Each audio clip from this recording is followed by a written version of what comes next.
हरि तरुण नाम 6000 हो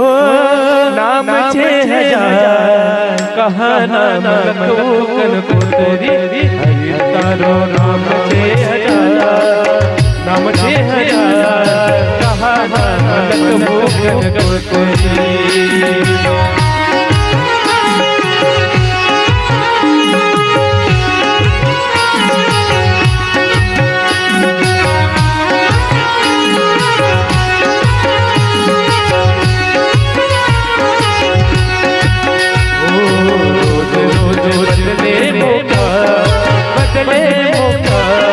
कहा नाम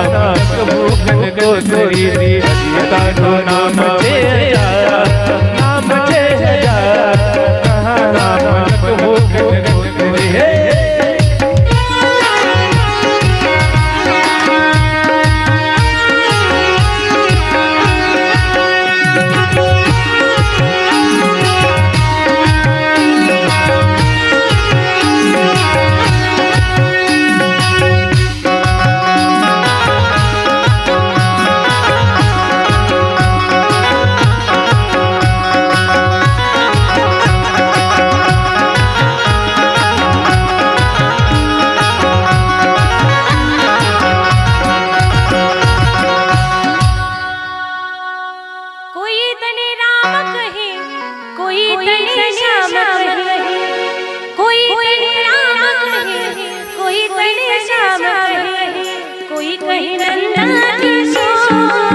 भगवान विष्णू परमात्मानं हजारो वर्ष तप केलं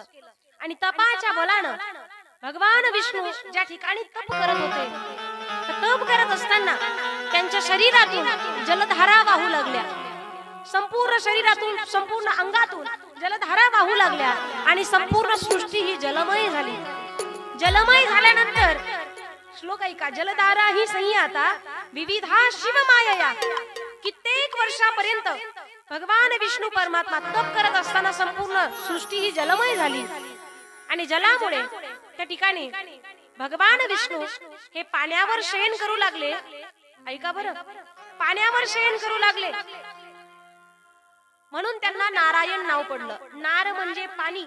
अयन म्हणजे शयन जे पाण्यावर शयन करतात त्यांचं नाव नारायण बोल नारायण भगवान की बोल नारायण भगवान की बोल नारायण भगवान की नार म्हणजे पाणी अयन म्हणजे शयन जे पाण्यावर शयन करतात त्यांचं नाव नारायण असे नारायण भगवान परमात्मा तप पूर्ण झाल्यानंतर इकडे नारायणेती नामाती तस्याच जिष्ण्यास म्हणत म्हणत सांगितलंय ज्या वेळेला त्या जलातनं नारायण भगवान शयन करत असताना आता भगवान शिवजींनी विचार केला आता मी विष्णू परमात्म्याला तर निर्माण केलेला आहे पण ज्या वेळेला विष्णू परमात्मा निर्माण झाले तेव्हा विष्णू परमात्म्याच्या नाभी कमलातनं ब्रह्माजींची उत्पत्ती झाली कुणाची उत्पत्ती झाली ब्रह्माजींची विष्णू परमात्म्याच्या नाभी कमलातनं ब्रह्माजींची उत्पत्ती झाली आणि आता ब्रह्मदेवजी विचार करतायत एके दिवशी ब्रह्माजींच्या 5व्या मस्तकामध्ये विकल्प आला आणि ब्रह्माजी विचार करतायत नेमकं माझी उत्पत्ती माझी निर्मिती झाली तरी कुठून आहे माझी निर्मिती झाली कुठून आहे त्यावेळेला ब्रह्माजींनी विचार केला मला शोध लावला पाहिजे ब्रह्माजी खाली आले त्या देठाचा त्या ठिकाणी आधार घेऊन कमल पुष्पाचा आधार घेऊन खाली आले आणि आल्यानंतर त्यांना भगवान विष्णू परमात्मा दिसले विष्णू परमात्मा